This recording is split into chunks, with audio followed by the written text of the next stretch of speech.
What does it take for a child's voice to make a room full of powerful adults forget who they are? Not talent alone. Not courage alone. Sometimes, it takes a life filled with quiet sacrifices, unspoken pain, and a dream carried too early on small shoulders. On a distant island in the Philippines lived Eli Mendoza, a 10-year-old boy with wide eyes and a fragile body, but a voice that felt older than time. Eli was gentle by nature, shy in crowds, and deeply observant. He listened more than he spoke. Music was the only place where his fear softened and his heart felt brave. By his side was his mother, Maria Mendoza, a hardworking woman whose strength came from endurance. She was soft-spoken, endlessly patient, and carried her worries silently. Life had taught her not to expect miracles, only survival.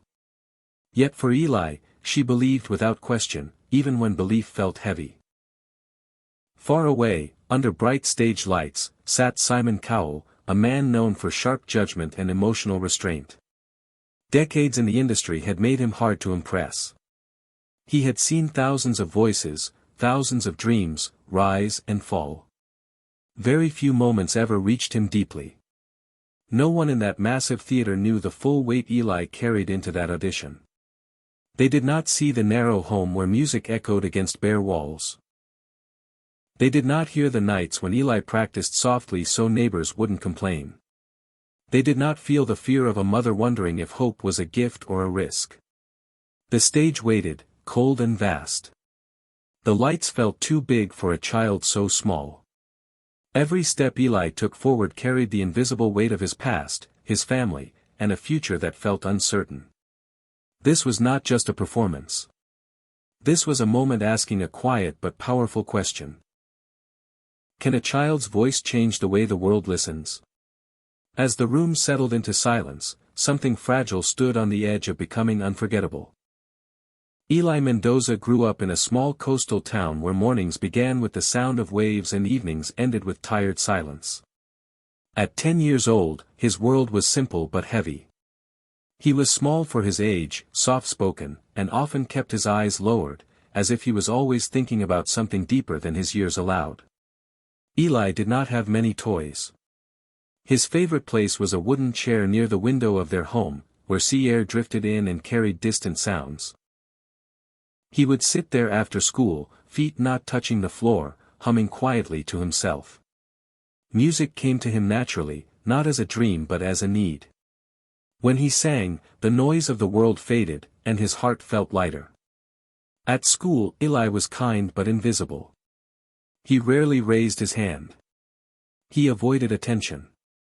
Other children talked loudly about games and plans, while Eli listened and smiled politely. He never felt lonely in a loud way, only in a quiet, familiar one. His teachers noticed his discipline and gentleness, but few knew what lived inside him. At home, life moved carefully. Money was always counted twice. Electricity was used sparingly. Meals were simple but warm. Eli understood more than his mother realized. He noticed when she skipped meals, when her hands trembled from long hours of work, when worry lived behind her tired smile. Every night, before sleep, Eli practiced singing in a whisper. He feared disturbing neighbors or reminding the world of dreams that felt too big. He sang while holding on to hope like a secret. His voice carried emotions he could never say out loud. Inside, Eli felt a quiet pressure. He loved music deeply, but he was afraid of disappointing the only person who believed in him. He did not dream of fame. He dreamed of security. He dreamed of giving his mother rest. As the audition day approached, excitement and fear lived together in his chest. He smiled often, but his heart beat fast. As Eli grew older, the world around him began to ask quiet but painful questions. Dreams required space, and space required money. Music lessons were costly. Travel was uncertain. Every step toward something bigger felt like a step away from safety. Eli felt this tension long before anyone spoke it out loud. His greatest conflict was not fear of the stage. It was the fear of becoming a burden.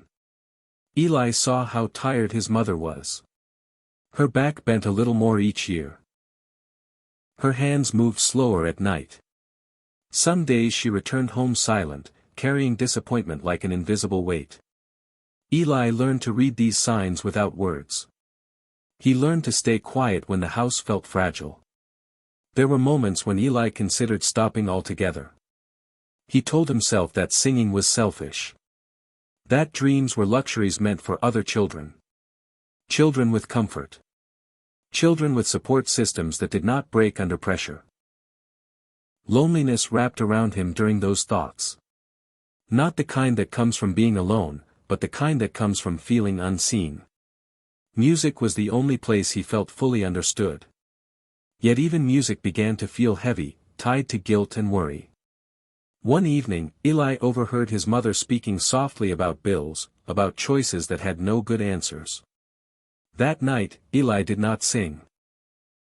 He lay awake, staring at the ceiling, listening to the sounds of the ocean outside, wondering if his voice had a place in a world that seemed too busy surviving. Regret crept into his heart. Regret for wanting more. Regret for hoping. He questioned whether silence would be easier for everyone. The audition opportunity arrived during this fragile time. Instead of joy, it brought fear. It meant travel, exposure, and risk. It meant stepping into a world where failure would be public and hope could break loudly. Eli stood between two futures. One where he stayed quiet and safe. Another where he sang and risked everything. The problem was not whether he could sing. The turning point arrived quietly, without celebration or certainty. It came in a moment when Eli felt smaller than ever. The night before the audition, sleep refused to come. His thoughts moved in circles, heavy and restless. Fear pressed against his chest, making each breath feel careful and shallow. Before sunrise, Eli stepped outside alone. The sky was still dark, and the ocean lay calm, as if holding its breath.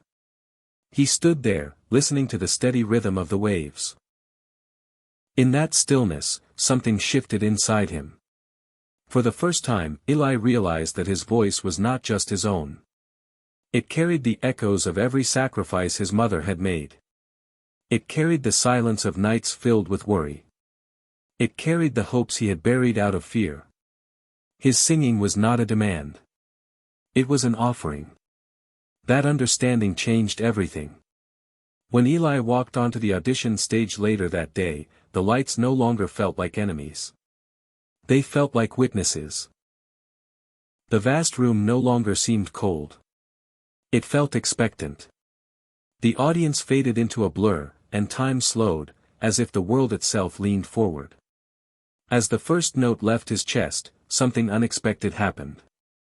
The fear that had followed him for years loosened its grip. His voice rose with clarity and depth far beyond his age.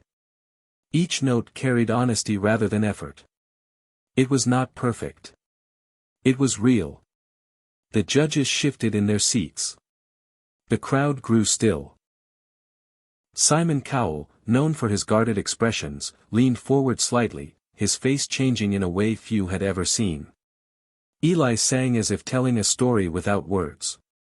A story of quiet endurance. A story of longing. A story of hope that refused to disappear. By the time the final note faded, silence filled the room. It was the kind of silence that arrives when something important has just happened. A silence heavy with emotion. In that moment, Eli understood something life-changing. His voice did not exist to impress. It existed to connect. Some moments do not change life because they bring fame or applause. They change life because they give permission to believe. Eli Mendoza did not walk onto that stage to become famous. He walked there carrying years of quiet struggle, love, and restraint. What the world witnessed was not just a talented child. It was the release of a voice that had been holding itself back for too long.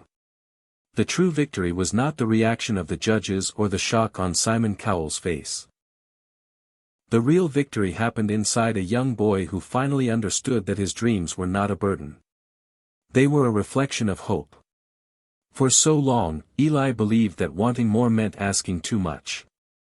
Like many people, he confused humility with silence and sacrifice with disappearance.